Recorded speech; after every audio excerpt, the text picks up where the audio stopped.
अगर तगर गो रोचन केसर अष्टगंधधर ध्यान करे, सिंदूर तिलक मस्तक चंदन फल पुष्प पत्र प्रदान करे। गंध धूप दीपक से पूजन हो माँ वीणा वादिनी देवी का, हृदय करतल और शंखनाद हम मुक्त कंठ से गान करे। आगतम स्वागतम सुस्वागतम। महाराष्ट्र प्रदेश महिला संगठन संस्कृति सिद्धा नहीं, क्योंकि नहीं दिख रहा है यहाँ पे। यस दीदी, रिकॉर्डिंग हो रहा है। हाँ, थैंक यू।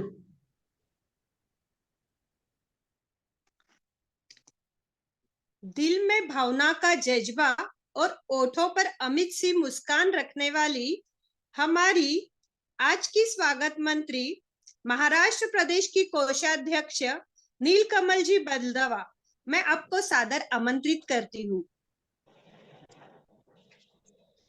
जय श्री नारायण की। आवाज आ रही है? जय श्री नारायण की।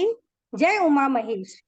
आदरणीय सदन, मंच, आदरणीय शैलाजी कलंत्री, हमारी मुख्य अतिथि आदरणीय निशा जी लड्डा, राष्ट्रीय संस्कृति सिद्धा पथदर्शक, हमारी प्रमुख वक्ता आदरणीय राष्ट्रीय पूर्व अध्यक्षा आदरणीय शोभाजी सादानी, आदरणीय अध्यक्षा सुनीता जी पल्लोर, आदरणीय सचिव सुनीता जी चरका, आदरणीय लता आंटी और सभी ज्येष्ठ एवं जूम में पधारी सभी बहनों का महाराष्ट्र प्रदेश कोषाध्यक्ष का सादर नमन एवं स्वागत। माता निर्माता भवती एक अनूठा प्रयास है। विशेष अभिनंदन डॉक्टर लीलाजी करवा एवं उनकी टीम का है। शोभा आंटी को काफी टाइम से जानती हूँ। आंटी सोलापुर भी पधारी है, तो आंटी के लिए मैं इतना ही कहना चाहूंगी, जो हमेशा मुस्कुराती है। मुस्कान आपकी हमारे लिए वरदान है। मुस्कान आपकी हमारे लिए वरदान है। आपका मार्गदर्शन हमारे लिए सम्मान है। आपका मार्गदर्शन हमारे लिए सम्मान है। आप आए, रब हमारे ऊपर मेहरबान है। आप आए, रब हमारे ऊपर मेहरबान है। बड़े नसीबों वाले हैं हम जो आज हमारे मेहमान हैं, जो आप आज हमारे मेहमान हैं। इस कार्यक्रम के लिए अनेक अनेक शुभकामनाएं एवं सभी का हार्दिक हार्दिक स्वागत। धन्यवाद। बहुत बहुत धन्यवाद नीलकमल जी। जो ये सुनाने वाले ना, वो कौन सुना रहा है? स्वाति जी, सिया जमर नाम से जो जुड़े हैं। नहीं दीदी सुनो, मैंने भक्ति दीदी मैंने कर दिया है सेटिंग चेंज। अब कोई अनम्यूट नहीं कर सकेगा, जो को होस्ट है वही कर सकेंगे। जी धन्यवाद।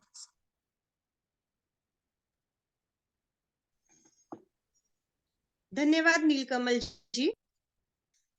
उत्तिष्ठत जागृत प्राप्त वरान्य बोधत, उठो जागो और अपने लक्ष्य को प्राप्त करो, यह संदेश देने वाले स्वामी विवेकानंद माँ भुवनेश्वरी देवी की प्रस्तावना लेकर आ रही है हमारी ऊर्जावान हसमुख समिति प्रमुख डॉक्टर लीलाजी करवा। डॉक्टर लीलाजी करवा, आप सादर आमंत्रित है। मूकं करोति वाचालं पंगुं लंघयते गिरिं यत्कृपातमहं वन्दे परमानंदमाधवम। महाराष्ट्र प्रदेश अध्यात्म एवं परंपरा समिति संस्कृति सिद्धा समिति द्वारा आयोजित व्याख्यानमाला माता निर्माता भवती द्वितीय पुष्प की प्रमुख वक्ता पूर्व राष्ट्रीय अध्यक्षा आदरणीय शोभाजी सादानी, प्रमुख अतिथि संस्कृति सिद्धा समिति राष्ट्रीय पथदर्शन आदरणीय निशाजी लड्डा, सभी राष्ट्रीय प्रादेशिक पदाधिकारी एवं उपस्थित सभी को मेरा सादर नमन। कल प्रथम पुष्प में मेरी झांसी नहीं दूंगी, यह बात अत्यंत स्पष्टता से हिम्मत से कहने वाली, अपने सैनिकों में प्राण भरने वाली और 1857 में महिलाओं की सेना तैयार करने वाली, स्वयं नित्य युद्ध का अभ्यास करने वाली वीर रणांगनी दुर्गा स्वरूप झांसी की रानी लक्ष्मीबाई का चरित्र हमने सुना आदरणीय गीता दीदी द्वारा। दीदी ने हमें कहा हमें हमारे कंफर्ट जोन से बाहर निकलकर और सजने संवरने से बाहर निकलकर उन विचारधाराओं को अपनाना होगा जिससे हमारे देश का रक्षण हो, हमारी संस्कृति का रक्षण हो। आइए आज सुनते हैं एक ऐसे सन्यासी का चरित्र जिन्होंने सोई हुई लाचार गरीब भारत की जनता को जगाया, बेकारी से जूझ रहे युवकों को नवी चेतना से जागरूक किया और समाज को नारी शक्ति का महत्व बताया।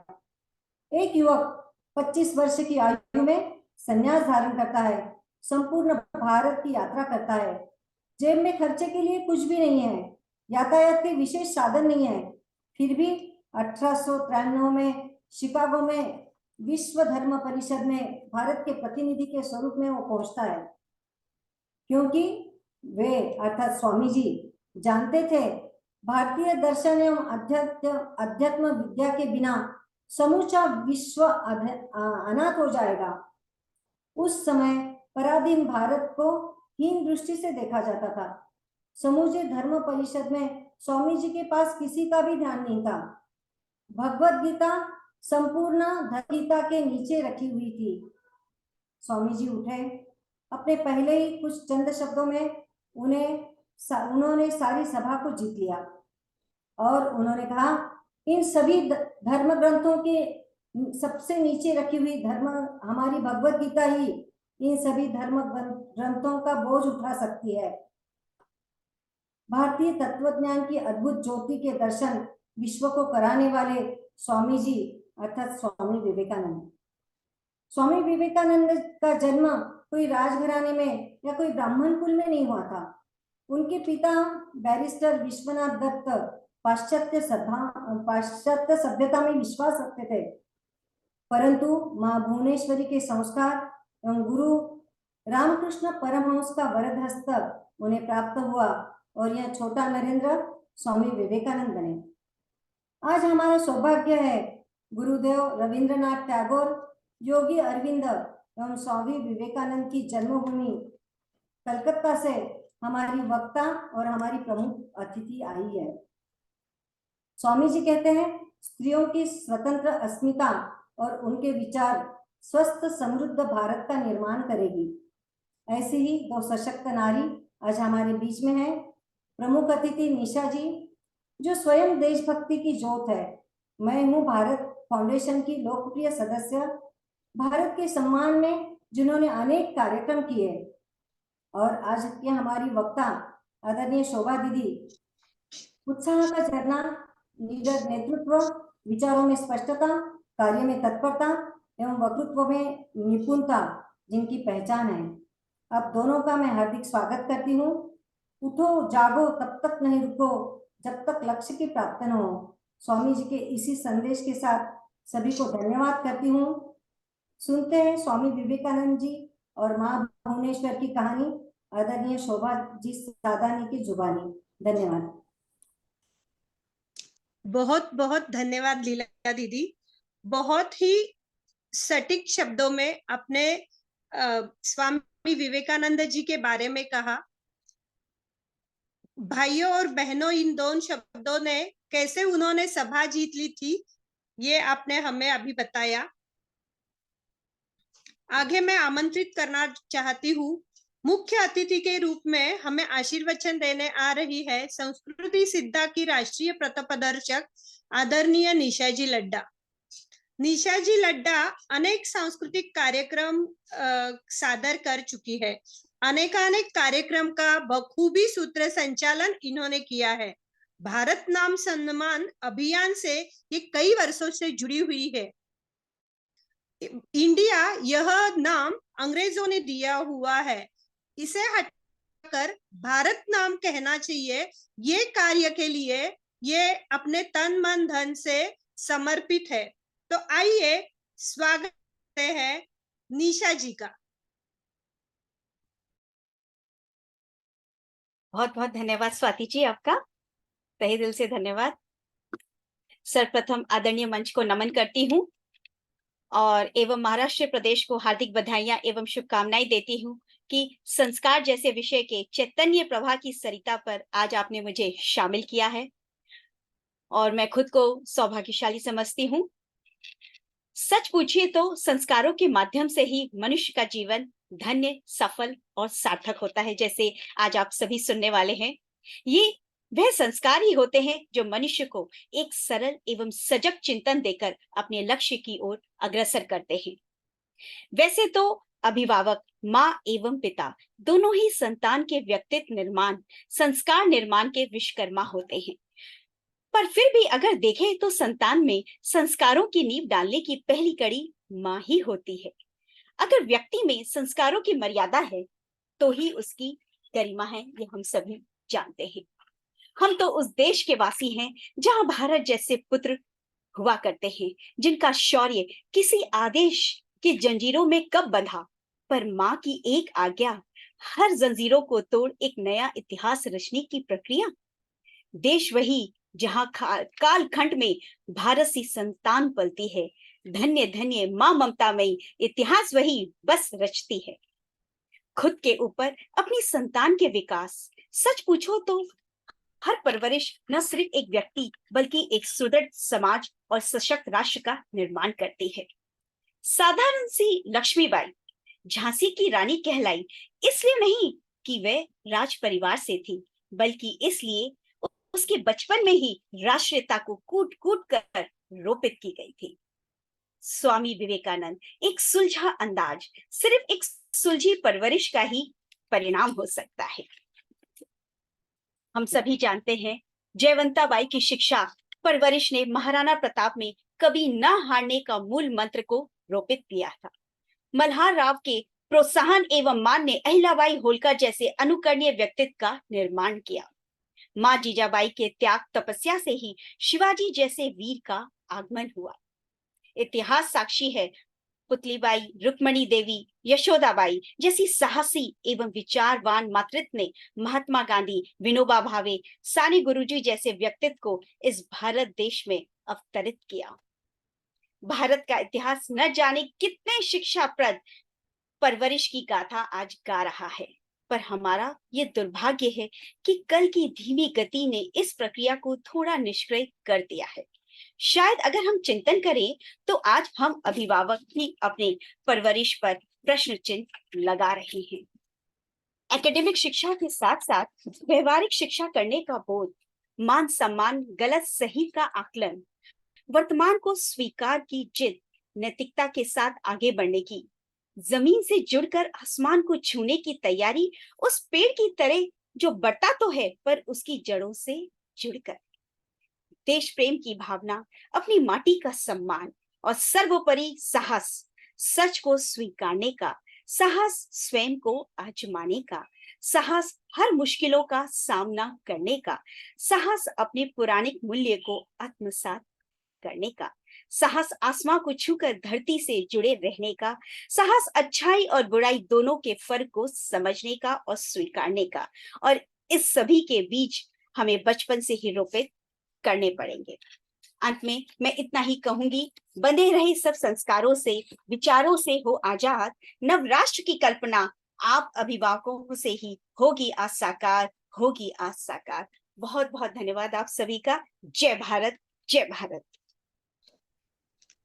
बहुत ही सुंदर। जय भारत निशा जी, जय भारत। बहुत ही सुंदर मार्गदर्शन किया आपने। संस्कारों के माध्यम से ही हम अपनी पीढ़ी को भी आगे ले जा सकते हैं और हम खुद भी आगे जा सकते हैं। यह बहुत सुंदर शब्दों में आपने हमें समझाया। चलो कार्यक्रम के आगे पायदान की ओर बढ़ते हैं। अब हमारे सामने एक गीत लेकर आ रही है अर्चना जी बियानी। गीत के बोल है, निर्माणों के पावन युग में हम चरित्र निर्माण न भूले। आप सभी विवेकानंद जी को सुन रहे हैं। ये गीत उनके विचारों को ही दर्शाता है, भारतीय संस्कृति का पुरस्कार करता है, अध्यात्म, आधुनिकता, एकाग्रता, सभ्यता के साथ का मेल बनाकर आगे चलने का संदेश देता है। संगीत विशारद आगरा घराने का अभ्यास करने वाली अर्चना जी बियानी, मैं आपसे अनुरोध करती हूँ कि आप यह भारत माता का सुंदर गीत सादर करें, निर्माणों के पावन युग में। जय श्री कृष्ण सभी को। दीदी आवाज अच्छी आ रही है, लाइव गा सकते हैं आप या फिर रिकॉर्ड चलाए? भक्ति रिकॉर्डिंग भेजा है मैंने। जी जैसे अर्चना जी बोले। हमारा था अर्चना जी या रिकॉर्डिंग चलाना है? जैसे आप बोलो। मुझे तानपुरा सिर्फ ऑन, तानपुरा ऑन करना पड़ेगा। एक सेकेंड। जी जी जी एक सेकेंड।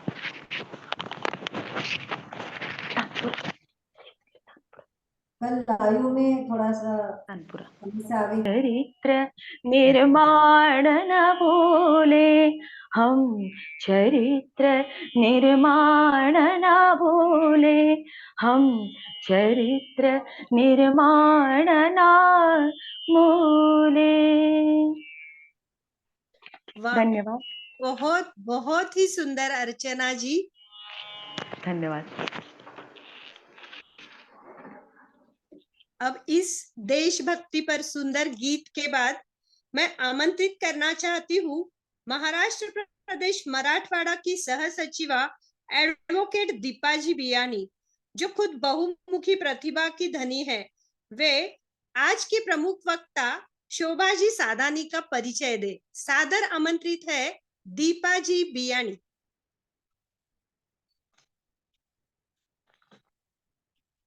धूम प्रांगण में उपस्थित सभी अतिथिगण एवं मेरी प्यारी सखियों, आप सभी को जय श्री कृष्ण। अखिल भारतवर्षीय माहेश्वरी महिला संगठन की भूतपूर्व अध्यक्षा आदरणीय शोभा जी सादानी, कोलकाता निवासी, इनका इस मंच से परिचय देना महज एक औपचारिकता है। बहुआयामी व्यक्तित्व की धनी शोभा जी ने अपने नाम के अनुसार ही अपने व्यक्तित्व को इतना शोभायमान बनाया है कि उसे मैं शब्दों में बांध भी पाऊं तो बांध ना सकूंगी। खुशमिजाज, स्थितप्रज्ञ, मितभाषी शोभा जी ने बीएससी बायोकेमिस्ट्री ऑटोकैड में ऑल इंडिया सेकंड रैंक प्राप्त किया। इंटर कॉलेज में बैडमिंटन और कैरम की आप चैंपियन रह चुकी है। साथ में ही आप बहुत अच्छी स्विमर है। केवल आयु की 6 वर्ष की आयु में आपने गंगा नदी तैर के बहुत कम समय में पार की थी, इसलिए पाकिस्तान सरकार द्वारा आपको जल कन्या इस उपाधि से नवाजा गया। आपने जिंदगी में कभी पीछे मुड़ के देखा ही नहीं। गिटार और कथक का डिप्लोमा किया। Drama writer, director, motivational speaker, शिविरों का संचालन आदि कई भूमिकाओं से माध्यम से आपने अपने आप को व्यक्त किया। सिर्फ भारत में ही नहीं तो विदेशों में भी आपने 1000 से भी ज्यादा व्याख्यानों से एवं आपने प्रखर वाणी से सभी श्रोताओं को मंत्रमुग्ध किया। आप एकमेव ऐसी महिला है जिन्होंने महासभा के संयुक्त मंत्री पद का पदभार संभाला। आप भारत गंगा बचाओ एवं मैं भारत हूँ फाउंडेशन में सक्रिय कार्यरत है।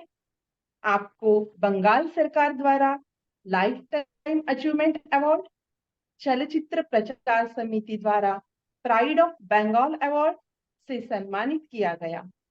आपके जैसे ही आपके परिवार को भी आपने उच्च शिक्षा एवं कलात्मकता से सजाया है। आपका परिचय पढ़ते हुए मुझे बाबा आमटे की यह पंक्तियां याद आती है।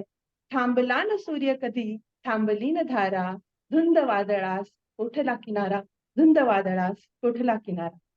धन्यवाद। बहुत बहुत धन्यवाद दीपा जी। शोभा जी का परिचय इतने कम शब्दों में कम समय में देना संभव नहीं है, पर आपने बहुत ही सुंदर प्रयास किया। अंदाज ऐसा है कि किसी के गले का हार बन जाए।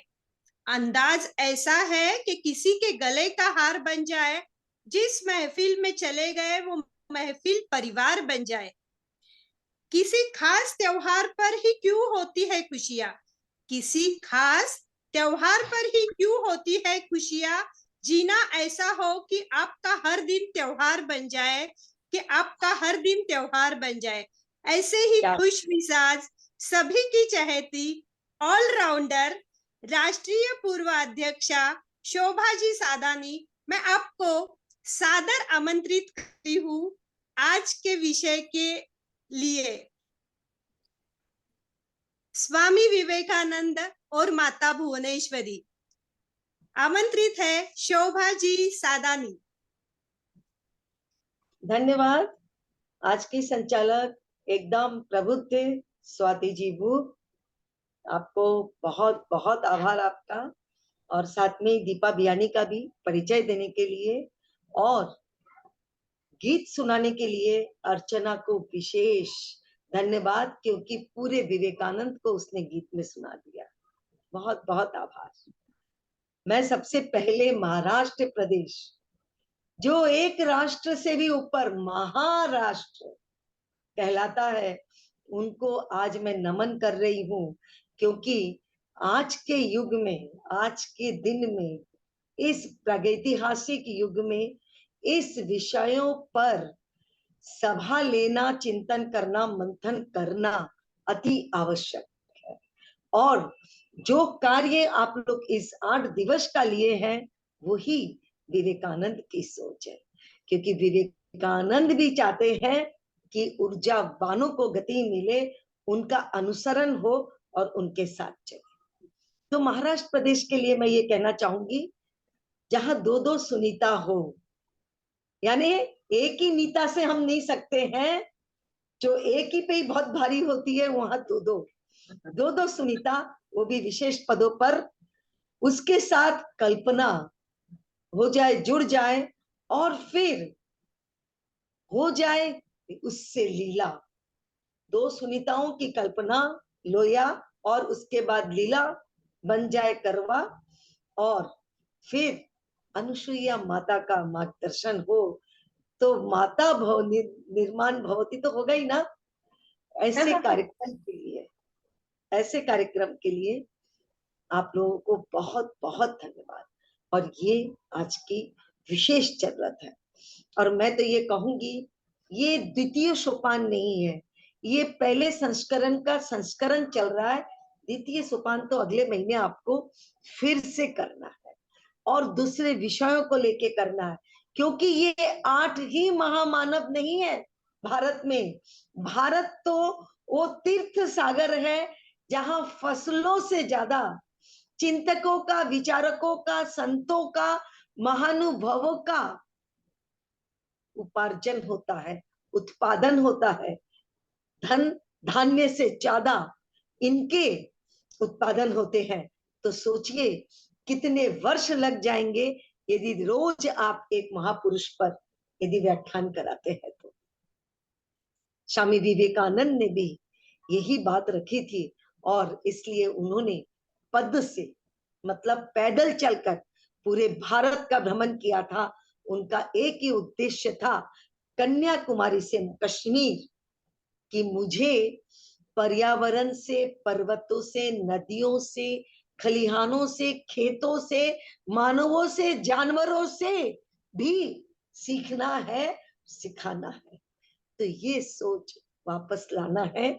इसीलिए ये माता निर्माता भवती, क्योंकि यदि माँ नहीं हो तो विवेकानंद कहाँ से आए।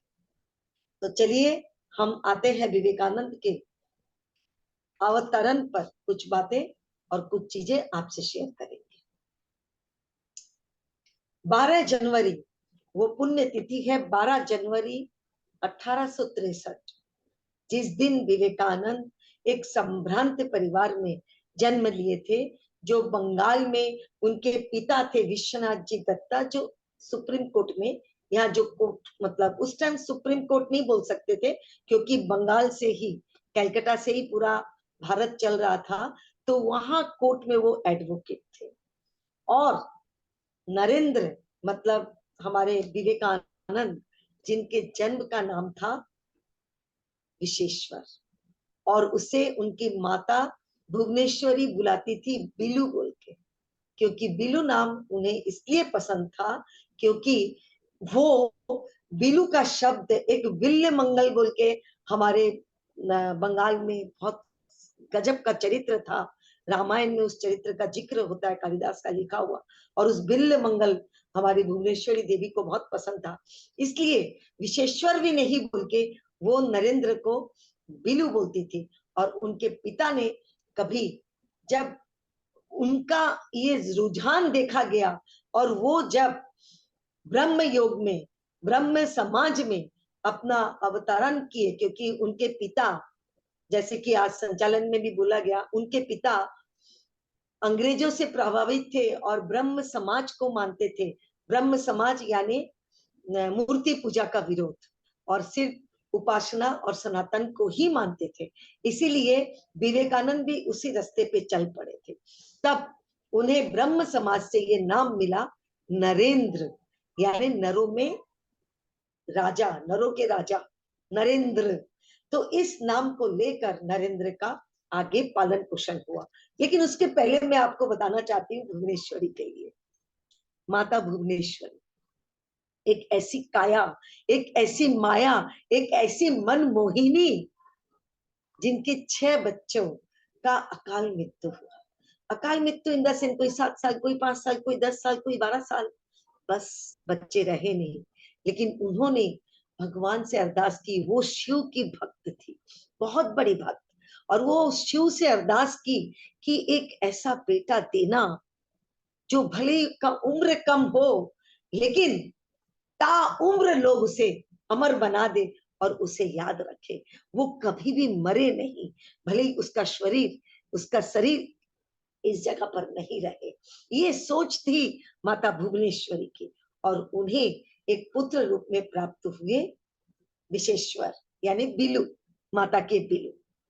और आपको मैं बताऊं, जब हम भगवान से कुछ मांगते हैं ना, जैसे कि माता देवकी ने और माता कौशल्या, माता अपने यशोदा ने मांगा, तो वो क्या तैयार होते आपको मालूम है। और ये भी शिव से मांगा हुआ वरदान मांगे।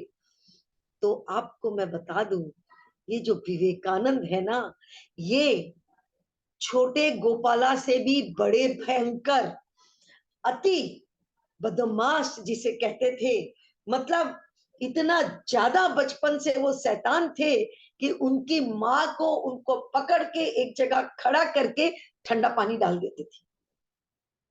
तब वो बोलती थी, माँ ये पानी क्यों? तो बोले, इससे तो ठंडा होगा और तेरी चिंतन शक्ति बढ़ेगी और तेरे ऊर्जा बढ़ेगी, तो तू जिसके लिए जन्म लिया है उस बारे में कुछ सोच पाएगा। और तू यदि शैतानी बंद नहीं किया, तो जो शिवजी तेरे को भेजे है ना मेरे गर्भ में, वो शिवजी नाराज हो जाएंगे और तेरे को कैलाश में घुसने नहीं देंगे। इसका तात्पर्य क्या है बहनों? इसका तात्पर्य ये है कि शिव के बारे में, शिव के आध्यात्म के बारे में, शिव के मतलब शक्ति के बारे में, शिव के विषपान के बारे में, शिव के विध्वंस के बारे में, शिव के निर्माण के बारे में जिस तरह से माता उसको बचपन से समझाती थी, और वो कहते थे मुझे तो एक दिन कैलाश जाना है, तब उसकी माँ जब वो बदमाशी करते थे तब बोलते थे, तेरे को शिव कैलाश घुसने नहीं देगा, तू इतना बदमाशी करेगा। तो उसके बावजूद भी वो इतना बदमाश थे कि बदमाशी करके, बगल में चंपा के एक पेड़ था, चंपा का फूल बंगाल में बहुत ये फेमस है, चंपा जो येलो कलर का होता है और शिव को बहुत पसंद है। और आपको मैं बता दूं, चंदन के पेड़ के अलावा इस चंपा के पेड़ में सांप आके लिपटते हैं, क्योंकि उनकी खुशबू से वो प्रभावित होते हैं। ऐसे चंपा के पेड़ के ऊपर जाकर वो बैठ जाते थे और बैठ के सबको, माँ को चिढ़ाते थे कि मेरे को तुम प्यार करेगी तेरी मैं नीचे आऊंगा। मतलब एकदम कृष्ण के शैशव काल जिसको जैसा बोलते हैं, ऐसा था प्रारूप विवेकानंद का। लेकिन उसके साथ साथ उनकी 2 बहनों को वो बहुत सताते थे। और ये जो सताते थे ना, तो उनकी बहन जब उनको पकड़ने के लिए भागती थी ना, बहनें दोनों, तो वो जाके, ये मैं आपको बता रही हूँ 6-7 साल की उम्र की बातें, ये जाकर कूड़ा घर में जहां कूड़े की ढेर होती थी वहां जाके छिप जाते थे, क्योंकि वो जानते थे कि मेरी बहनें कूड़े के पास नहीं आएगी, और उस ढेर के पीछे से अपनी बहनों को चिढ़ाते थे, आ पकड़, बता, बोल मेरी माँ को और तुम लोग शिकायत करोगी, आओ पकड़ो मुझे। इस तरह का चरित्र था उनका, क्योंकि वो बहुत ही चंचल और निष्ठावान भी थे। अपनी माँ के प्रति उनका जो एक कर्तव्य और उनकी माँ का अपने लाल के प्रति कर्तव्य था, इससे ही निर्माण हुआ विवेकानंद का। मैं आपको नरेंद्र की शैतानी के बारे में बोल रही थी, और उनके विवेक का एक छोटा सा उदाहरण। जब वो 5 साल के थे, चंपा के पेड़ पे बैठे हुए थे, तो उस चंपा के पेड़ में जिनके घर के आंगन में था, वो दादाजी बोले, बेटा तू नीचे आ जा, नहीं तो ब्रह्म दैत्य तेरे को पकड़ के ले जाएगा। उनके बोलने से वो नीचे आ गए, और जब वो चले गए ना, तो वापस पेड़ पे जाके बैठ के, तो वो बोले, अरे तू वापस चढ़ गया पेड़ पे? तो बोले, यदि ब्रह्म दैत्य मुझे ले जाता तो मैं इतना दिन से कैसे चढ़ के बैठा रहता। बोले, मैं अपने विवेक का इस्तेमाल करता हूँ, किसी बड़े बुजुर्ग की बातों पर इतना जल्दी विश्वास नहीं करता। ये उस उम्र में उनका जवाब था, जिसे सुनकर वो आश्चर्यचकित हो गए थे। ऐसे विवेकानंद, जिनका ऐसे चरित्र निर्माण हुआ कि उसकी माँ पग पग पर उनका निर्माण करती रही। जब स्कूल में एक बार कोई अन्याय उनकी माँ ने देखा और विवेकानंद को वहां पर आक्रोशित देखा, तब उनकी माँ ने उनको एक शिक्षा उनको दी कि नरेंद्र, आपको अन्याय के विरुद्ध में बोलना चाहिए, सत्य के विरुद्ध साथ में चलना चाहिए, अपने विवेक का उपयोग करना चाहिए, और विवेक से ही आपको सब चीज पर सत्य के साथ अड़े रहना चाहिए, क्योंकि सत्य कभी भी खराब मतलब मिटता नहीं है, खराब नहीं होता। तो ये विवेकानंद, मैं आपको जिन बारे में बताना चाहती हूँ, क्योंकि आज संचालक महोदय ने भी बताया है और मुझे मालूम है, साइकिलपीडिया से आप लोगों ने बहुत कुछ विवेकानंद के बारे में जान भी लिया है, लेकिन मैं जो आपको आज बताने वाली हूँ वो है ये विवेकानंद, जो अपरिचित है आप लोगों से और जो अजाने हैं। इस विवेकानंद को मैं बताती हूँ, इस विवेकानंद को आप सब जानते हो, पगड़ी वाले सन्यासी, लेकिन मैं बताऊंगी इस विवेकानंद। ये विवेकानंद जो अपने आप का निर्माण और अपने आप का सम्मान खुद तैयार किया था।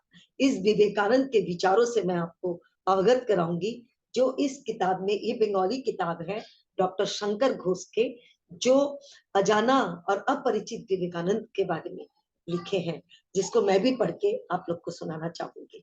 और उसके बारे में बताते हुए मुझे आज गर्व महसूस हो रहा है कि इस विवेकानंद के बारे में मैं बताऊं, क्योंकि Vivekananda is a motivational personality. ये पर्सनालिटी जो है, ये मोटिवेशनल पर्सनालिटी है, और मैं 9 वर्ष की उम्र से विवेकानंद पढ़ रही हूँ, क्योंकि मेरे मोटिवेशनल स्पीच में आपको विवेकानंद के सार सुनने मिलेंगे, क्योंकि मैं जो कहती हूँ वो विवेकानंद से सुनी, विवेकानंद से पढ़ी, और विवेकानंद को अनुसरण करके ही बोलने की मेरी एक प्रक्रिया रहती है। तो उसी अनुसार मैं आपको बताने जा रही हूँ, अतिष्ठित जागृत प्राप्य बराधिभूत। जब तक आपके लक्ष्य की प्राप्ति नहीं हो, ये आप सब जानते हैं, तब तक चलते रहो, जलते रहो, जागो, उठो और निरंतर दौड़ते रहो। ये है विवेकानंद की सबसे बड़ी परिभाषा। लेकिन विवेकानंद जब प्रेसिडेंसी कॉलेज में पढ़ रहे थे, तब एक बार वो कभी भी अपने रिजल्ट पर ध्यान नहीं करते थे। आपको मैं बताऊं, कभी भी उनका रिजल्ट 40% से ऊपर कभी नहीं आया, लेकिन उसके बावजूद वो अपने क्लास में अपने प्रोफेसर्स के जबान, अपने प्रोफेसर की बोलती, अपने लॉजिक से, अपने बातों से, अपने प्रश्नों से बंद कर देते थे। ये थे विवेकानंद। जब विवेकानंद को पूछा गया कि विवेकानंद, तुम इतने बुद्धिमान हो, इतने होशियार हो, तो तुम क्यों नंबर्स नहीं लाते हो? तो विवेकानंद ने जवाब दिया,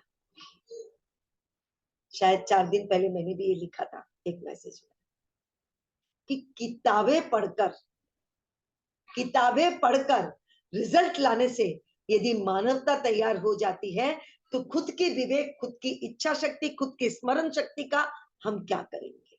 हम जो आप लिख के देंगे उसको पढ़ के आपको हम एग्जाम देंगे और उसमें नंबर लाएंगे, तो हमारी सोच, हमारी विवेक, हमारी स्मरण शक्ति, हमारी इच्छाएं, हमारी विविधताएं, हमारी इतनी चीजें जो हम भारत में आज तक सीखते आए, उसको कौन करेगा? तो मैं तो उस पर चलूंगा और आपसे प्रश्न करता रहूंगा। विवेकानंद की ये जो सोच है, ये जो समझ है, यही चीजें विवेकानंद को विवेकानंद बनाया था। जब 1888 में विवेकानंद को, क्योंकि मैं जो आपको अब बोलने वाली थी, जो ये अर्चना जी आज एक गीत आपको सुनाई, अर्चना जी थी, हाँ, अर्चना जी बियानी, जो गीत सुनाई, विवेकानंद की जो माँ थी भुवनेश्वरी देवी, उनका भी यही कहना था, यदि एक बच्चे का निर्माण आपको करना है तो पढ़ाई के साथ साथ उसको शारीरिक श्रम का निर्माण और उसको एक कला के क्षेत्र में निपुण बनाना बहुत जरूरी है। और वो विवेकानंद को कला के क्षेत्र में भी आगे बढ़ाई थी, क्योंकि विवेकानंद बहुत सुंदर भजन गाते थे और बहुत शारीरिक व्यायाम विवेकानंद, आप मतलब कुश्ती से लेके विवेकानंद क्या नहीं कर सकते थे, ऐसे शारीरिक श्रम भी विवेकानंद करते थे। और बॉडी बिल्डर जैसे अपने बोलते हैं ना, उस तरह का उनका एक अपना सोच था, क्योंकि उनकी ऊर्जा क्या थी ये मैं आपको बता रही हूँ, जो आपके कोई किताबों में नहीं मिलेगी। विवेकानंद 24 घंटा में सिर्फ 2 घंटा सोते थे, और वो भी कैसे, हर 4 घंटे बाद सिर्फ 15 मिनट वो झपकी लेते थे। हर 4 घंटे बाद वो 15 मिनट के लिए झपकी लेते थे, और वो 24 घंटा में ऐसे ही हर 4 घंटा में 15 मिनट झपकी लेके सिर्फ 1.5 से 2 घंटा सोते थे। सोच सकते हैं आप हम कि ऐसा कर सकते हैं वो। और ये विवेकानंद दिन भर में 10 पुस्तकें पढ़ सकते थे, 24 घंटे में 10 पुस्तकें पढ़ लेते थे, और सिर्फ पढ़ते नहीं थे, एक एक लाइन, एक एक वर्ड उनके स्मृति में रहती थी, उनको याद हो जाता था।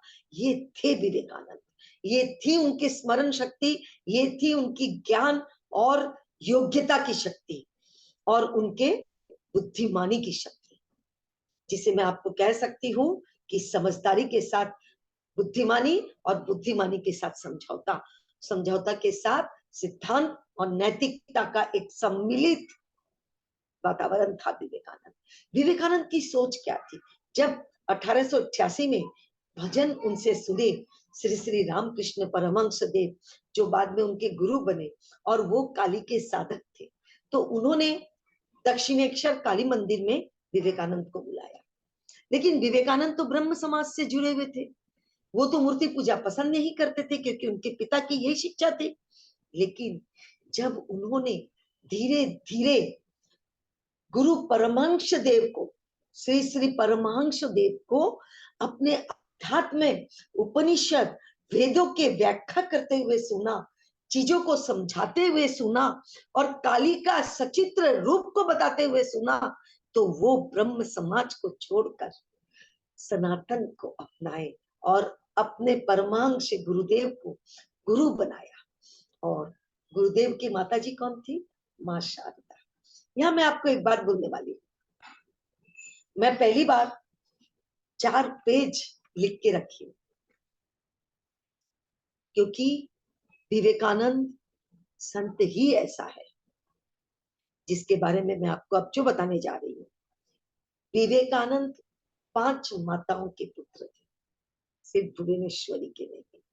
इस 5 माताओं को आप भी ध्यान रखिए, कौन थे वो? उन 5 माताओं में पहली तो जन्मदात्री, कर्मदात्री, निर्मात्री माँ थी भुवनेश्वरी। उसके बाद कौन थी? माँ शारदा। शारदा जो रामकृष्ण परमहंस देव की पत्नी। और माँ शारदा इस बच्चे पर, इस युवा नरेंद्र को देखकर, जो 24 साल की उम्र में संन्यास लेने को तैयार था, उसके हाथ में एक धागा बांधकर बोला कि विवेक का उपयोग तो तू करेगा, लेकिन मानव सेवा तेरा एकमात्र धर्म होगा। मानव के लिए तू अपने जीवन को उत्सर्ग कर देगा और राष्ट्र के प्रति यही तेरा समर्पण होगा। इसलिए इस बात को अपने चेहन के गांठ में बांधकर विवेकानंद चल पड़े थे। माँ शारदा उनकी दूसरी माता थी। और कौन थी माता? माता एक और थी। जब वो, मैं उस विषय पर धीरे से आऊंगी, सिर्फ माता के लिए बोल रही हूँ। जब वो इंग्लैंड पहुंचे थे, अमेरिका की तो पहले पहुंचे थे, उसके बाद इंग्लैंड पहुंचे थे, तो ऑक्सफोर्ड यूनिवर्सिटी में उनका परिचय हुआ सारा बुल निकलसन के साथ। सारा बुल निकलसन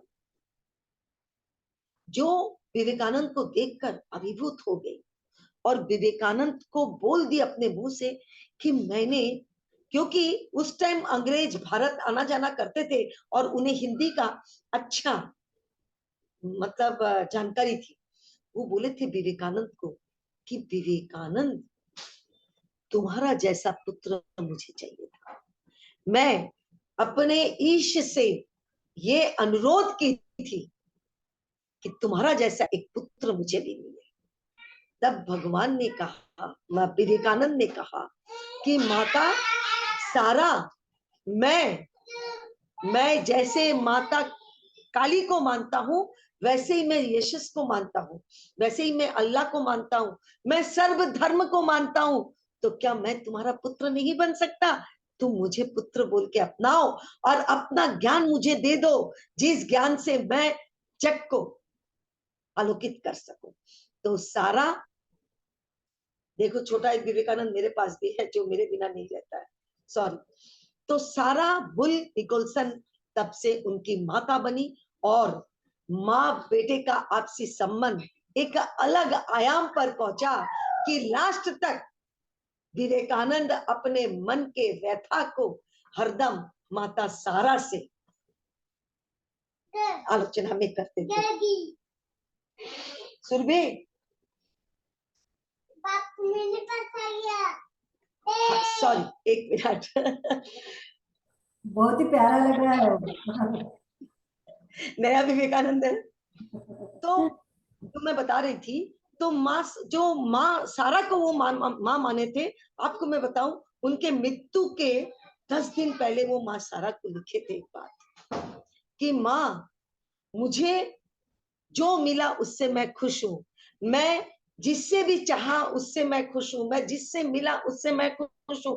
मैं आज अति खुशी हूं कि आप भी मुझे माँ के जैसे मिले हैं और आपसे जो मिला वो मैं सबको दे के भी बहुत खुश हूं।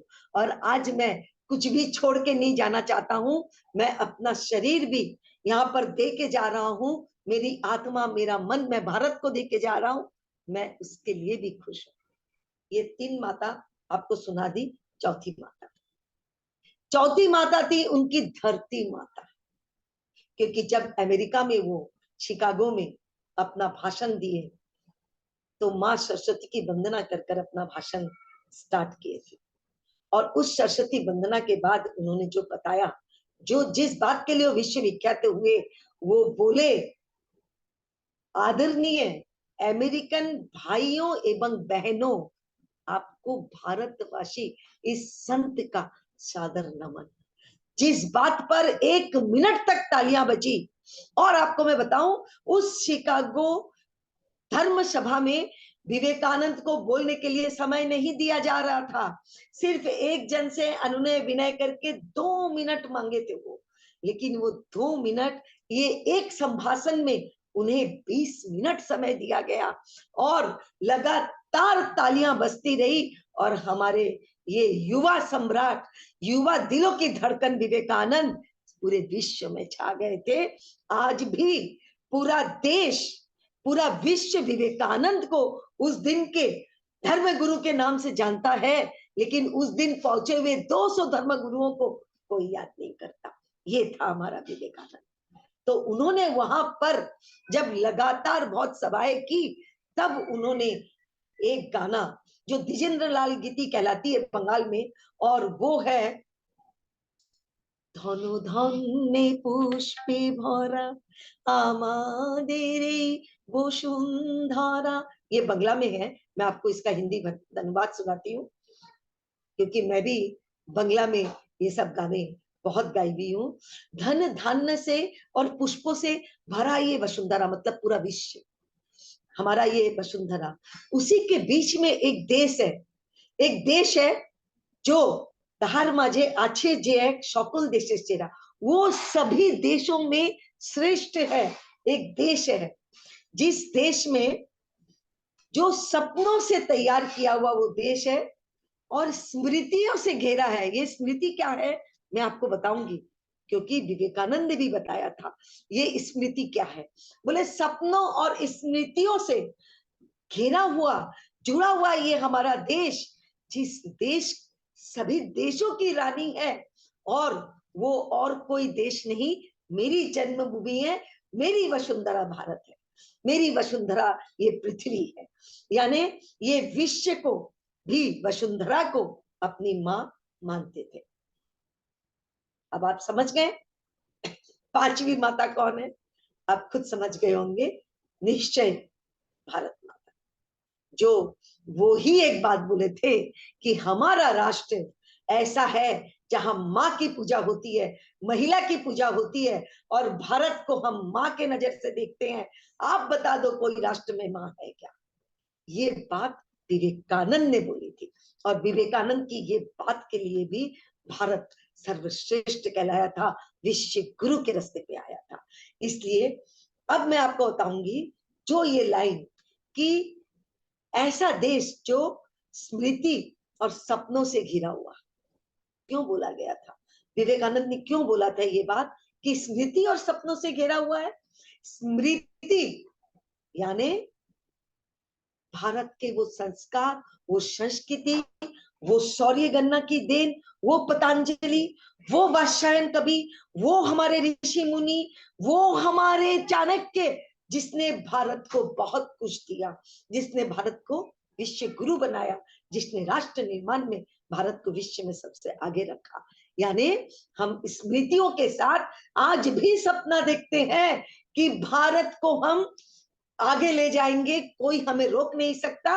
और भारत विश्व गुरु था, और हम सपना नहीं देखेंगे, हम यथार्थ में ले जाके भारत को वापस विश्व गुरु और राष्ट्र निर्माण की ओर सब चलेंगे। लेकिन ये राष्ट्र निर्माण कैसे पॉसिबल होगा?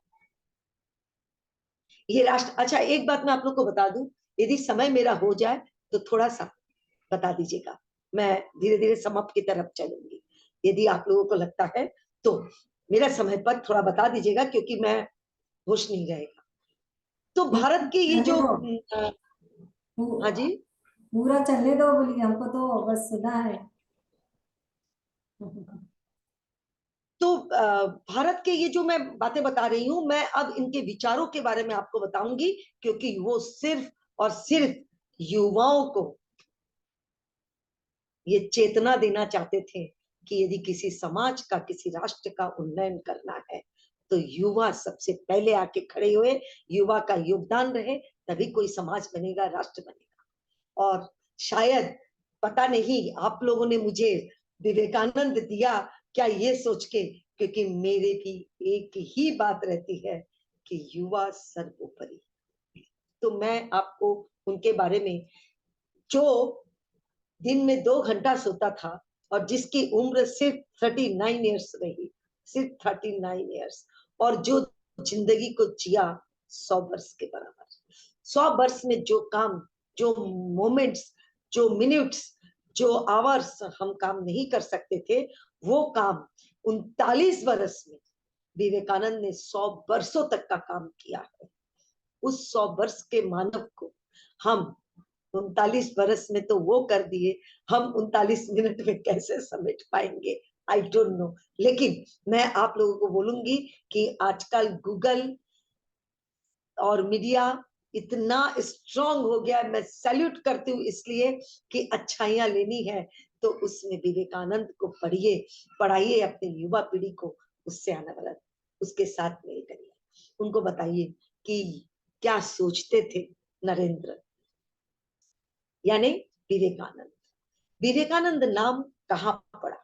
विवेकानंद नाम दिए थे माँ शारदा, मैंने आपको पहले भी बताया, क्योंकि उनको लगता था कि ये इसको कुछ भी बता दो तो ये सुनेगा नहीं, इसको लॉजिकली जब तक इसके जहन में नहीं उतरेगा, जब तक इसका विवेक इसको हाँ नहीं बोलेगा, ये उस बात पर सहमति नहीं जताएगा।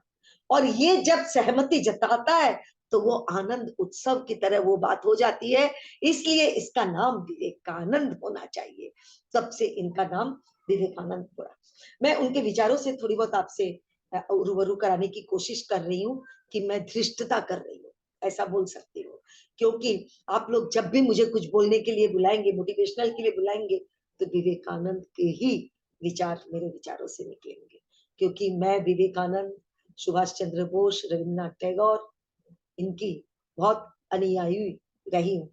इसीलिए मैं भारत फाउंडेशन की महामंत्री बनके, मैं श्री समाज से निकलकर मैं उसमें जाना, राष्ट्र निर्माण के लिए खुद को योगदान देना मैं बहुत पसंद की हूँ। निशा मेरे साथ है। विचार थोड़ा सा ध्यान से सुनिएगा, और आप लोग पूरे को भले ही यूट्यूब वगैरह में न डाले, लेकिन ये विचारों को जरूर डालिएगा। ये स्वतः ही बहुत जगह से संकलित किए हुए हैं। जितना बड़ा संघर्ष होगा, जितना बड़ा संघर्ष होगा, जीत उतनी शानदार होगी। यानी आप संघर्ष के रास्ते खोजिए। यदि आपको बड़ी जीत, बड़ी सफलता हासिल करनी है, संघर्ष भी बड़ा खोजिए, छोटे मोटे में दम नहीं, बड़ा काम कीजिए। जैसा तुम सोचते हो, विवेकानंद कहते हैं एक बार में एक ही चीज सोचो, एक ही को लक्ष्य बनाओ, अर्जुन के तीर की तरह मछली की आंख। एक ही लक्ष्य, एक ही सोचो, और जब वो तुम सोचते हो तब दिमाग से और शरीर के एक एक ऑर्गन से सोचो। सिर्फ दिमाग अकेले से नहीं, आंख से सोचो, नाक से सोचो, मुंह से सोचो, हाथों से सोचो, पैरों से सोचो, एक एक नसों से सोचो, और ये एक को सोचो। जैसा तुम सोचते हो वैसा ही बन जाओगे, वैसा ही पा जाओगे। खुद को कमजोर समझो। एक सेकंड के लिए आपके आंख में किसी बात के लिए आंसू आते हैं, यानी यदि खुद को कमजोर समझते हो तो इससे बड़ा कोई पाप नहीं है। ये सबसे बड़ा पाप है। जब तक आपको खुद पर विश्वास नहीं हो, तब तक भगवान पर भी विश्वास नहीं कर सकते। किसी पर भी आप विश्वास नहीं कर सकते। तरक्की की राह विवेकानंद सबको दिखाते गए हैं। युवा को वो चाहते थे कि वो अधिक के अधिक संख्या में सामाजिक गतिविधियों में शामिल हो, जिससे ना केवल समाज बेहतर होगा, बल्कि इससे व्यक्तिगत विकास भी होगा।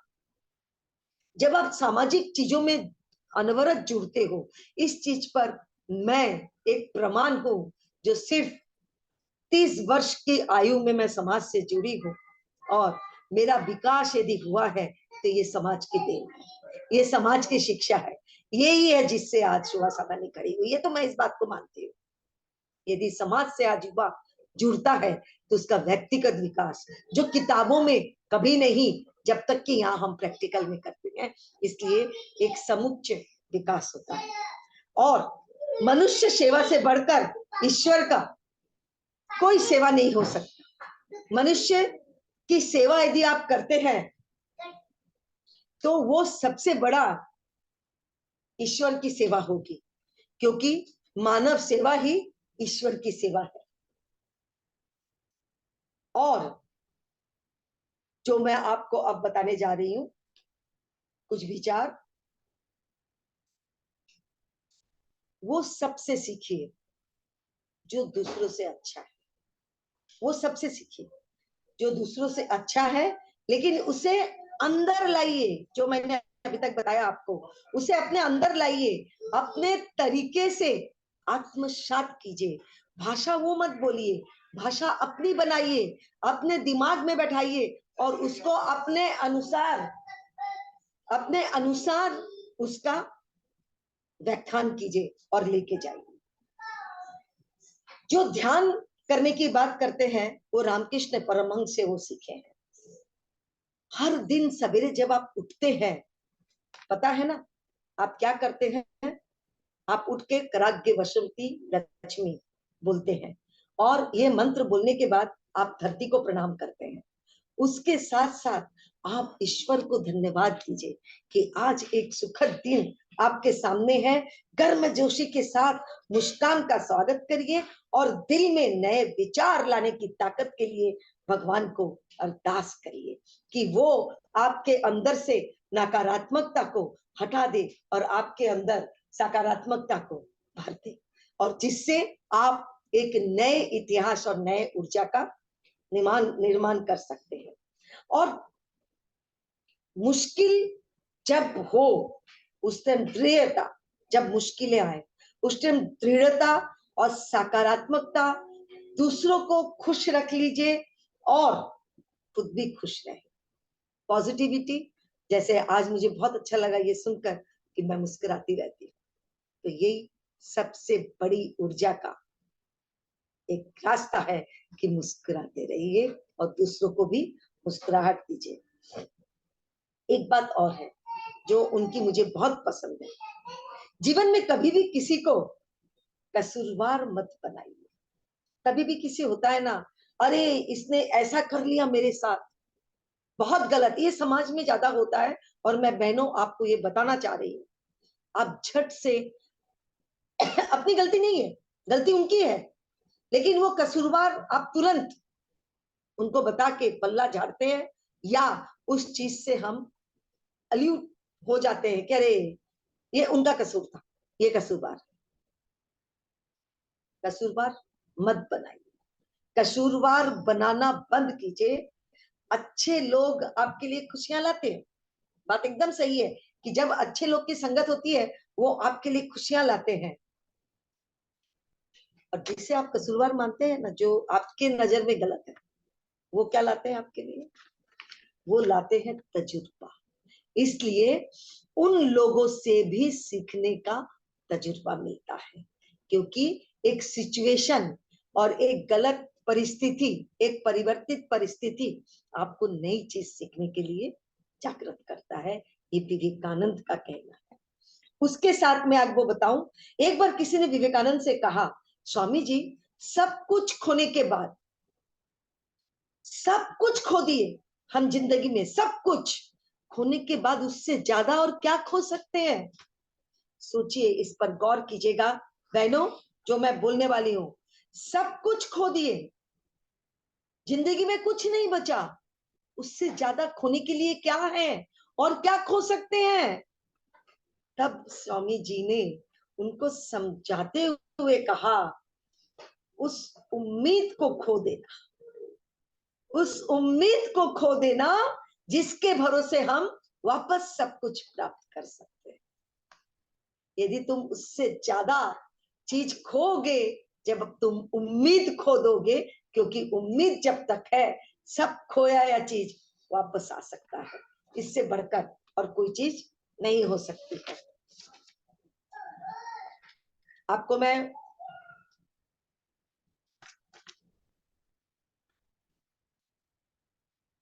कुछ और एक दो बातें बताना चाहूंगी। अमेरिका में जब 1893 में वो विश्व धर्म संवाद में जिस तरह से भारत के बारे में बताए, उन्होंने भारत के लिए एक बात और कही कि भारत का जो गीता है, भारत जिस पर आज टिका हुआ है, जिसके ऊपर आप चाहे कितनी भी किताबें डाल दो, गीता उससे बढ़कर है, उससे ज्यादा। यदि गीता को जानना है, भारत को जानना है, तो गीता को जानो, और गीता को जानना है तो भारत को जानो। कवि रविंद्रनाथ टैगोर एक दिन बोले थे, यदि भारत को जानना है तो विवेकानंद को जानना, क्योंकि विवेकानंद वो चीज है जो मानव तीर्थ का गुरु है। और मानव तीर्थ ये भारत में है, जहाँ सब जाति, सब समाज, ऊंच नीच एक साथ भाईचारे के साथ रहता है, और ये सीख दिया है विवेकानंद ने। और नेताजी भी बोलते थे, यदि मुझ में वो ताकत और वो ऊर्जा आया है। तो हिंद जो हिंद वाहिनी फोर्स बनाए थे वो उन्होंने उन सबको जब बोले थे तुम मुझे खून दो मैं तुम्हें आजादी दूंगा, ये भी उनके चेहन में विवेकानंद बसे हुए थे कि जब तक हम कुछ देंगे नहीं हमें कुछ मिलेगा नहीं। क्योंकि विवेकानंद कहते थे यदि तुम्हें कुछ चाहिए तो पहले तुम दे ना सको, तुमको जो व्यवहार चाहिए वो व्यवहार दो, तुमको प्यार चाहिए प्यार दो, सम्मान चाहिए सम्मान दो, यदि तुमको सुख चाहिए सुख दो, लेकिन दुख के हर पल में सबको मुस्कुराते हुए सुख बांटो। उन्होंने बताया, यही बात उन्होंने वहां पूरे अमेरिका में, इंग्लैंड में और जगह जगह जहां भी गए वो इस बारे में बोले। और उन्होंने एक बात और बोला, उठो जागो दौड़ो तब तक मत रुको जब तक मंजिल प्राप्त ना हो। 19वीं सदी के इस संत ने एक बात और कही जो संचालक ने कहते कहते बोल दिया, मुझे बहुत अच्छा लगा। चिंतन करो चिंता दूर होगी, चिंतन करो चिंतन दूर हो, चिंता दूर होगी, मनन करो मनन करो, इस चिंतन का खाली चिंतन नहीं उसका मनन करो, मुक्ति मिलेगी। उसका मनन करो मुक्ति मिलेगी। मंथन करो, उस मनन का मंथन करो, कार्यान्वित करो, जीवन में अपनाओ, अमृत मिलेगी। ये था विवेकानंद का सबसे बड़ा मतलब, मैं जिसको बोल सकती हूँ कि आज यदि भारत इस जगह पर खड़ा है तो जब विवेकानंद ने पूरे भारत का इतना बड़ा पदयात्रा किया और लोगों से आह्वान किया, जंगल से निकलो, पेड़ों से निकलो, पहाड़ों से निकलो, नदियों से निकलो, घरों से निकलो, झोपड़ियों से निकलो, भारत के लिए निकलो और खुद को पहचानो, भारतीयता को पहचानो और भारत राष्ट्र निर्माण में योगदान दो, जिसका फायदा महात्मा गांधी को मिला इस देश को आजाद करने के लिए। इस देश को आजाद करने के लिए ये विवेकानंद ने भी अपने तरीके से एक राष्ट्रीय योजना और समापन किया। लेकिन आपको मैं बताऊं कि ये विवेकानंद जब 39 वर्ष की आयु में, बेलूर मठ है यहाँ पर, अभी आप लोग यदि कभी कलकत्ता हो तो आप लोग को घुमाने ले जाऊंगी, बहुत ही पसंदीदा जगह है मेरी बेलूर मठ। और नरेंद्र मोदी जी आए थे अपने प्रधानमंत्री, तो वो सबसे पहले बेलूर मठ गए थे, वो भी विवेकानंद के परम भक्त है।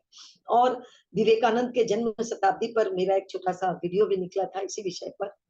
और मैं भी ये कहना चाहूंगी, आज आप लोगों से भी एक अनुरोध करूंगी, युवती मंडल और युवकों को, अपने युवाओं इस विषय पर अपने यदि अपने समाज शास्त्र, दर्शन शास्त्र, भाषा, परिभाषा, वेद, पुराण, उपनिषद, इसका वैज्ञानिक व्याख्या दे, वैज्ञानिक तरीके से, लॉजिकली। विवेकानंद ने यही किया था, क्योंकि वो, मैं आपको पहले भी बताई, वो बिना लॉजिक, बिना कुछ बोले कुछ नहीं समझते थे जब तक उनके जेहन में नहीं आता था। जब उन्हें पता चला कि हमारा अध्यात्म पूरा वैज्ञानिक है, पूरे विज्ञान के ओतप्रोत में है, उनकी सब चीज में हमारी वैज्ञानिक तथ्य है, उस जमाने से, रामायण महाभारत के जमाने से सौरमंडल की गणना उस टाइम हुई है। अभी एक नई बात आपको मैं बताने जा रही हूँ जिसको सुनकर आपको आश्चर्य होगा। जब सुग्रीव ने हनुमान को बोला कि तुम इतने योजन बाद तुमको एक समुद्र मिलेगा, एक उसके बाद लाल पानी का समुद्र मिलेगा, उसके बाद एक हीरे से चमकता हुआ टीला मिलेगा और उसके ऊपर एक कम से कम 200 फीट बड़ा त्रिशूल मिलेगा, उसके बाद एक वन मिलेगा जहां सीता है। ये रामायण में बोला हुआ सुग्रीव का हनुमान को, साउथ अफ्रीका में वो जगह आज भी है जो मिल रहा है, और जो सब चीज अक्षरश लाल पानी वगैरह सब, और वहां पर आज भी भूकंप और ज्वालामुखी फूटते हैं, क्योंकि सुग्रीव ने वो इतने वर्षों पहले रामायण में बता दिया था। तो बहनों और भाइयों, मैं बहनों को ये बात बोलना चाहूंगी विशेषकर कि ये प्रोग्राम जो आपने लिया है ना, बहुत अच्छी बात है, लेकिन इस प्रोग्राम का प्रचार, जो कि शैला जी ने कहा, इस प्रोग्राम का प्रचार और इसका अनुकरण और इसका संस्मरण होते रहना चाहिए। और कभी आपको लगे कि इन विषयों को लेकर अपने उस पुरातन भारत के दर्शन के लिए यदि हमारे युवा पीढ़ी को हम वापस कुछ सिखा सकते हैं, बोल सकते हैं, तो कभी भी बोलेंगे तो मैं तैयार रहूंगी आपके साथ। आपने जितना समय मुझे दिया शायद मैंने उससे ज्यादा ले लिया, लेकिन मैं ये आप लोगों से आशा ही नहीं विश्वास करती हूँ कि आप अपने जेहन में ये बातें ले जाकर रखेंगे नहीं। जैसे विवेकानंद ने कहा कि उसको कार्यान्वित करना है, अपने बच्चों पर लागू करना है। तो इसके लिए एक ट्रिक्स मैं आपको देती हूँ। आप हमारे बच्चों हमारे बायोडाटा में पढ़े होंगे, मेरा बेटा बहुत अच्छा गाता है, मेरी बेटी आज भी कविता लिखती है, बहुत अच्छी क्या बोलते हैं उसको, कथक नृत्यांगना है, और वो सीए है। मेरा बेटा इंजीनियर सैप है बहुत बड़े कंपनी में। लेकिन मैंने शुरू से ही उन लोगों को शारीरिक और मानसिक ताकत की सीखी है कि आज किसी भी परिस्थिति में वो अपने आप को सशक्त पैदा करे। और आप भी अपने बच्चों का, क्योंकि हम आप दादी हैं, आप मेरे पोते को देखे ही हैं, वो मेरे से इतना क्यों लगा हुआ है, क्योंकि उसको मेरी बातें, मेरी चीजें, आज भी वो मेरे को कभी कभी सीता बनाता है और दादा को रावण बनाता है और बोलता है, रावण सीता को छोड़ दो, मैं हनुमान हूँ, सीता को लेने आया हूँ, मैं राम हूँ। तो ये चीजें, ये अभी 2:45 का है, तो आप भी अपने घर में इन धर्म का, इसके लॉजिक का, इसके विवेक से कहानी की तरह हमारे बच्चों के साथ इसको शेयर कीजिए, और तब देखिएगा हमारे भारत के दर्शन कुछ और होंगे। जय भारत, जय उमा महेश। धन्यवाद। महाराष्ट्र प्रदेश को बहुत बहुत ही सुंदर चरित्र आपने सादर किया शोभा दीदी। सबसे प्रथम तो ये बात हमें ध्यान में रखनी चाहिए, 90% मेरे पास और है।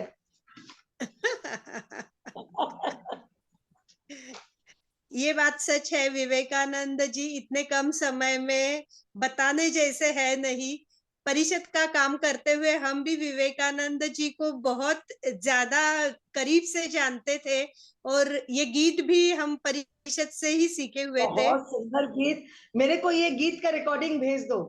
बिल्कुल बहुत अच्छा लगा और बहुत ही क्लासिकल वे में। देखिए, मैं यही बात आपको बोलना चाहूंगी, कभी मुझे बुलाइए महाराष्ट्र प्रदेश में, मैं बच्चों के इसी कला के लिए, आज ये कला जो है ना, वो जो मानसिक शक्ति हमारे पास होती है ना, उस मानसिक शक्ति को बढ़ाने के लिए सबसे बड़ा माध्यम है ये, जो बहुत जरूरी है आज बच्चों के लिए। सही बात है। शोभा दीदी ने यही कहा है हमें सबसे महत्वपूर्ण, कि बच्चों को पढ़ाई के साथ साथ शारीरिक श्रम और एक कला सभी ने सिखानी चाहिए, जो आगे जाके किसी भी परिस्थिति में हमारे काम में आती है। स्वामी विवेकानंद जी ने हमें चेतना देने का काम किया, उसके साथ ही उनके विचार ऐसे थे कि जो हमें अध्यात्म से भी जोड़ के रखते थे। उनका सबसे महत्वपूर्ण, शोभा दीदी ने ये कहा कि जिसमें जो अच्छा है वो हमें लेना चाहिए। हर एक में कोई ना कोई अच्छी बात जरूर रहती है, सिर्फ व्यक्ति ही नहीं, दूसरी संस्कृति, जिस संस्कृति में जो बात अच्छी है उसका हमें अनुकरण करना चाहिए। और सबसे महत्वपूर्ण, हमें खुद पर विश्वास रखना चाहिए। जो खुद पर विश्वास रखेगा वही जिंदगी में आगे बढ़ेगा।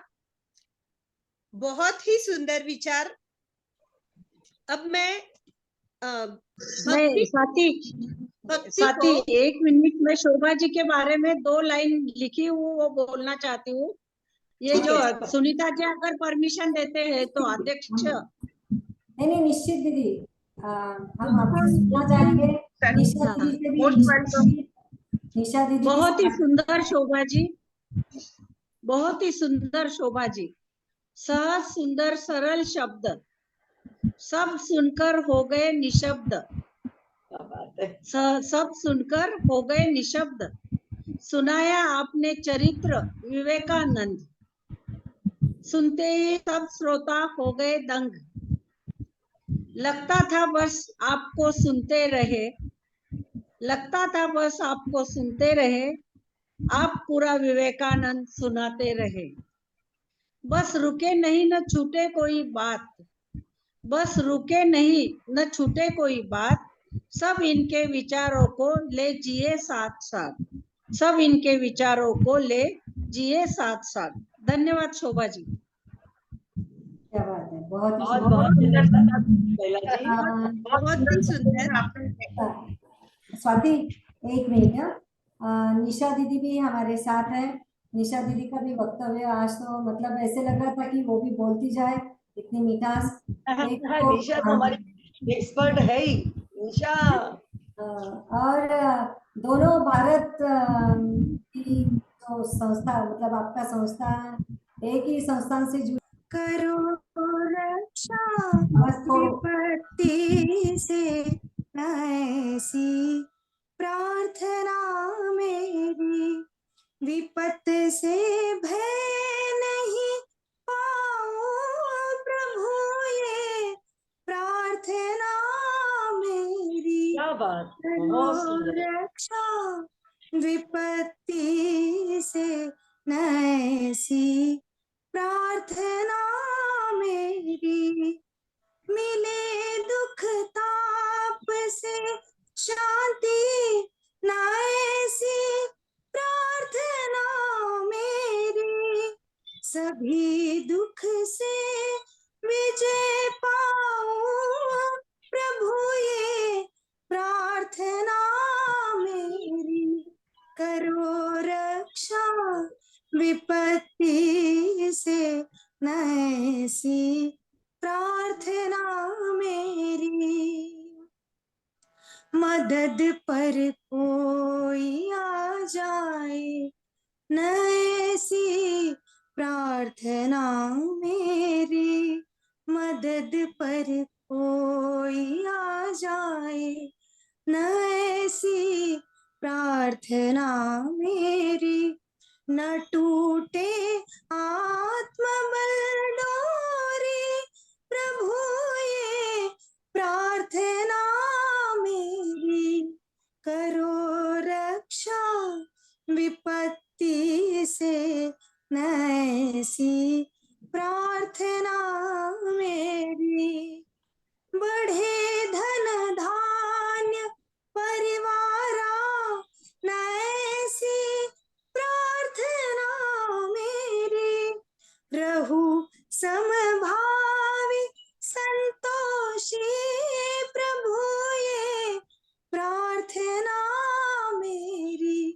करो रक्षा विपत्ति से ऐसी प्रार्थना मेरी, खुशी दिन में भजू तुमको, दुखी अंधेरी रातों में न आवे तुम प्रति शंका प्रभु, ये प्रार्थना मेरी। करो रक्षा विपत्ति से ऐसी प्रार्थना मेरी प्रभु, ये प्रार्थना मेरी प्रभु, ये प्रार्थना मेरी। धन्यवाद। बहुत ही सुंदर, बहुत सुंदर।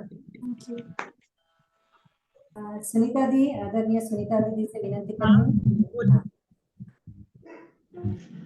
कार्यक्रम की ओर आगे। बहुत सुंदर भजन था। बहुत ही सुंदर शब्दों में शोभा जी आपने विवेकानंद जी को हम सबको जो जानकारी दी है उसके लिए हम आपका धन्यवाद करते हैं। और जो बातें आपने बताई है उसको जीवन में सभी बहनें जो उपस्थित है अपनाने, जरूर अपनाएं। और साथ में आने वाले पीढ़ी वहां तक ये रिकॉर्डिंग के माध्यम से हम इसको YouTube में वो करने वाले हैं, तो ज्यादा से ज्यादा लोगों को इससे बेनिफिट हो, ये कोशिश हमारी रहेगी। मैं खाली यही कहना चाहूंगी, जो आपने कहा कि विवेकानंद जी की जो सोच थी, याद रखो जो कर्म करेगा, याद रखो जो कर्म करेगा भाग्य उसका दास है। मांग मत ईश्वर से, तेरा भाग्य तेरे पास है।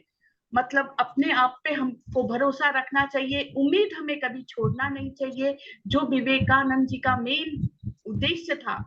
और आपने बहुत सुंदर शब्दों में, सरल शब्दों में सब कुछ आपने जानकारी दी है, तो मैं आपका बहुत बहुत धन्यवाद करती हूँ। आप अपने बहुमूल्य समय से ये समय निकाल के आज हमारे बीच उपस्थित हुए हैं। मैं निशा जी आपका भी धन्यवाद करती हूँ, और आगे मैं लीला जी से रिक्वेस्ट करती हूँ कि आगे का जो भी अपना प्रोटोकॉल है उसके अनुसार आगे बढ़े। दीदी आपने अभी आभार मान लिया शोभा दीदी का, अभी तो बार बार बुलाना पड़ेगा ना, उन्होंने प्रॉमिस किया है। क्या प्रॉमिस किया है ना उन्होंने।